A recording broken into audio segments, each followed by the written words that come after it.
मातश्री नर्मदेहर हम आज घाघी तट पर हैं। हिंदू चैत्र माह है तो संपन्न हो चुका, लेकिन महाराष्ट्र और गुजरात में जो चैत्र माह होता है अमावस्या से शुरू होता है, वह चैत्र माह भी प्रारंभ है। लिहाजा उत्तर वाहिनी नर्मदा परिक्रमा भी इन दिनों जारी है। उत्तर वाहिनी नर्मदा परिक्रमा को लेकर महाराष्ट्र से आए हुए संत लोग हैं जो परिक्रमा पर हैं और यहाँ घाघी तट पर उनसे हमारी मुलाकात हुई। आइए परिक्रमा को लेकर चर्चा करते हैं। महाराज जी नर्मदे हर। महाराज जी परिक्रमा कर रहे हैं। हाँ, उत्तर वाहिनी। उत्तर वाहिनी। ये मंडला पे उत्तर वाहिनी करने का कैसे मन लगा? बहुत दिनों से सोच रहा था उत्तर वाहिनी करने का। बस से तो परिक्रमा की थी, पूरी नर्मदा परिक्रमा, मगर तिलकवाड़ा से अच्छा मंडला की परिक्रमा करने का एक इच्छा हुई। ज़्यादा मालूमात नहीं थी, मगर हमारे अनय महाराज रेवाशीष जो है उन्होंने बोला कि नहीं, आप जाइए, वहाँ सब हो जाएगा व्यवस्था। उस हिसाब से यहाँ के समिति के लोग मिले और एक बहुत आनंद आया। आधी परिक्रमा पूरी हुई है, अभी कल पूरे दूसरे तट पे जाएंगे। सुबह जब संकल्प के साथ प्रारंभ कर रहे थे परिक्रमा, क्या चल रहा था मन में? मन में आनंद हो रहा था। एक ऐसी भावना थी कि भाई हम यहाँ तक कैसे पहुँचे ये पता ही नहीं चला, कि ऐसा नहीं लग रहा था। सोचे, घर से सोचे थे निकलते समय कि कहाँ जाएंगे, कहाँ संकल्प करेंगे, मगर जो हुआ वो मैया की कृपा से बहुत अच्छा एक अनुभव आया। मैया का तट यहाँ जो बहुत अप्रतिम सौंदर्य है, क्या महसूस करते हैं उसको? ये बहुत आनंद आता है। मैया दिखी कि ऐसा लगता है कि नहीं, पहले उतरो और कुछ तीर्थ लो, ऐसा होता है, वो आनंद महसूस हो। तिलकवाड़ा पे की है कब आपने? नहीं, तिलकवाड़ा में नहीं गया। कहा जाता है बहुत भीड़ होती है वहाँ पर। यहाँ नैसर्गिक सौंदर्य के बीच परिक्रमा, कोई भीड़ भाड़ नहीं, एक अलग अनुभव हो रहा होगा।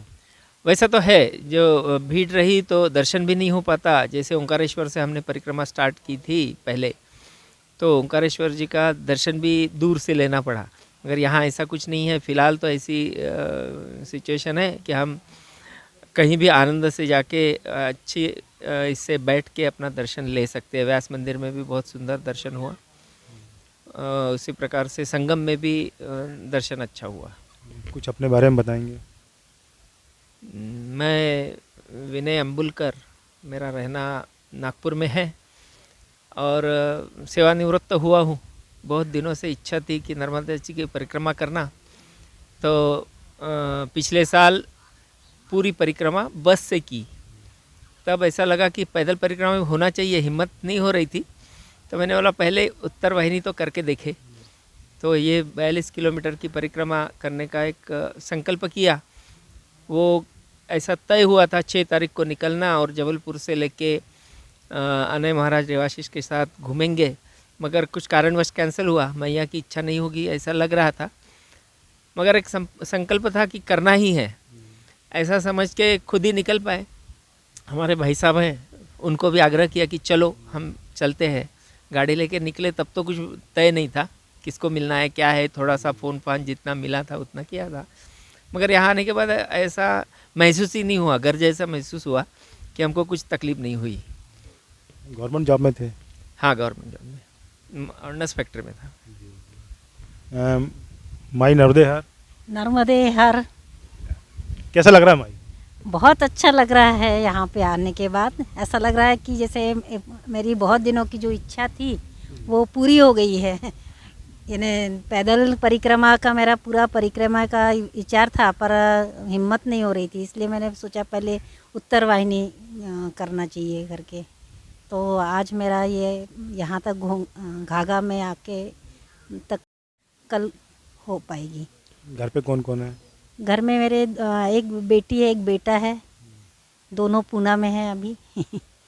उनसे बात हुई परिक्रमा को लेके? हाँ, परिक्रमा उनको दिखाई तो उनको बहुत अच्छा लग रहा था कि चलो, तो बोले आपकी व्यवस्था हो गई है क्या? मैंने कहा हाँ, सब अच्छी व्यवस्था हो गई है, सब अच्छे लोग मिले हैं यहाँ पर हम लोगों को। यानी बिल्कुल घर के सामान सब यहाँ पे जो परिक्रमावासी आते हैं उनकी बहुत अच्छे से लोग ये करते हैं, और हर जगह नर्मदे हर कहा जाता है। इसके पहले पैदल चली थी इतना कभी?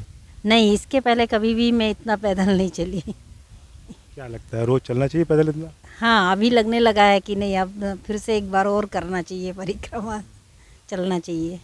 जो खुलापन है यहाँ पर, पेड़ पौधे, ये देख के जैसे महानगरों में, बड़े शहरों में नहीं दिखाई देता ये, तो कैसा महसूस होता है यहाँ?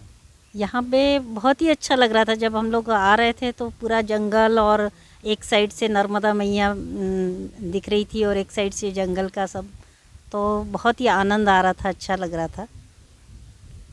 क्या लगता है जैसे इस क्षेत्र में नर्मदा परिक्रमा अभी अभी हाल ही में 1-2 वर्षों से प्रारंभ हुई उत्तर वाहिनी, आने वाले समय में क्या ये एक बृहद रूप लेगा?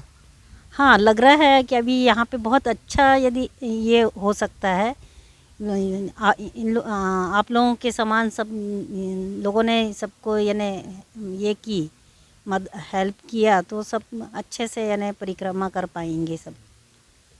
नर्मदे हर। नर्मदे हर। आइए भाईजान, नर्मदे हर नर्मदे हर।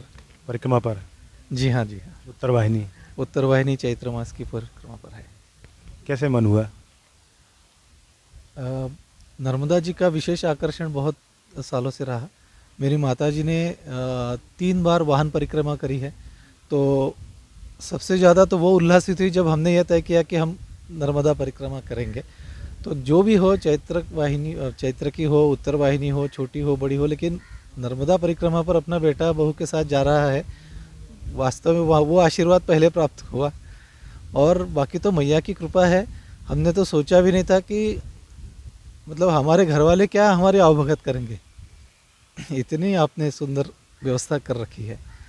और निश्चित रूप से आने वाले दिनों में यहाँ पर बहुत सुंदर व्यवस्था होगी। मैं देख पा रहा हूँ कि मैया जी की कृपा से यहाँ पर बहुत सुंदर व्यवस्था का और आयोजन का आपके हाथों से ये सब बड़ा कार्य होने जा रहा है।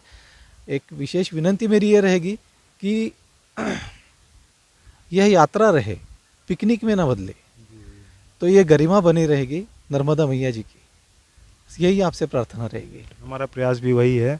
और बात की आपने, जब कोई भी भक्त सोच लेता है, मैया के नाम पे संकल्प कर लिया कि हम परिक्रमा में निकल रहे हैं, तो फिर मैया पूरी व्यवस्था उसकी कराती है। बिल्कुल नहीं, सही बात कही आपने, बिल्कुल सही कही है। अब देखा जा रहा है जैसे चैत्र माह है आपका, आप लोग का 15 दिन बाद शुरू होता है।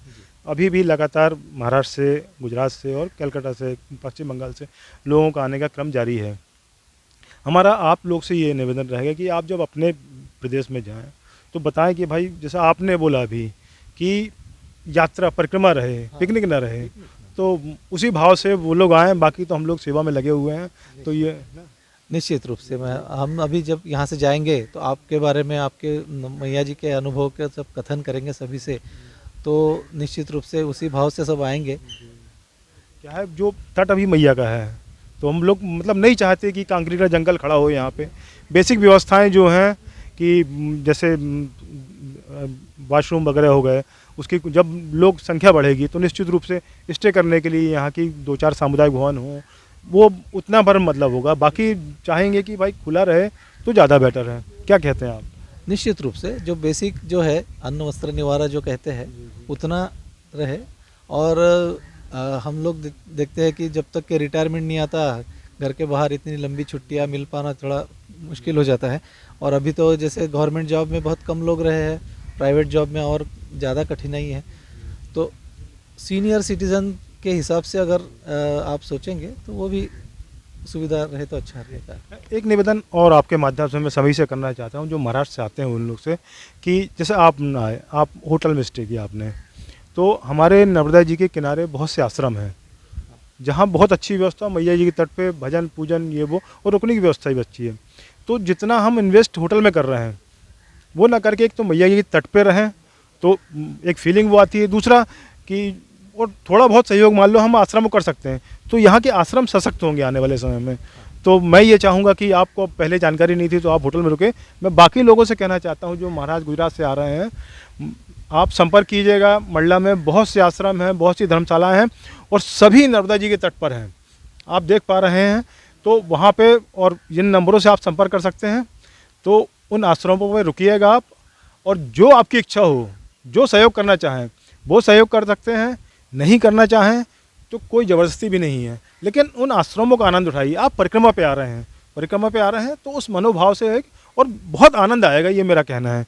तो मैं भी चाहूँगा कि आप भी निवेदन कर लें एक बार। निश्चित निश्चित।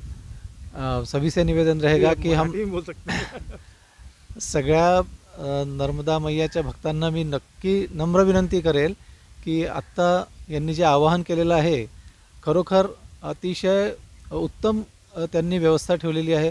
आश्रम आहेत, खूप छान व्यवस्था आहे तिथे आणि सगळ्यात महत्त्वाचं म्हणजे मनापासून ते जे स्वागत करतात त्यामुळे कुठे काही त्रुटी राहिली असेल तर ती जाणवतसुद्धा नाही आपल्याला. धन्यवाद.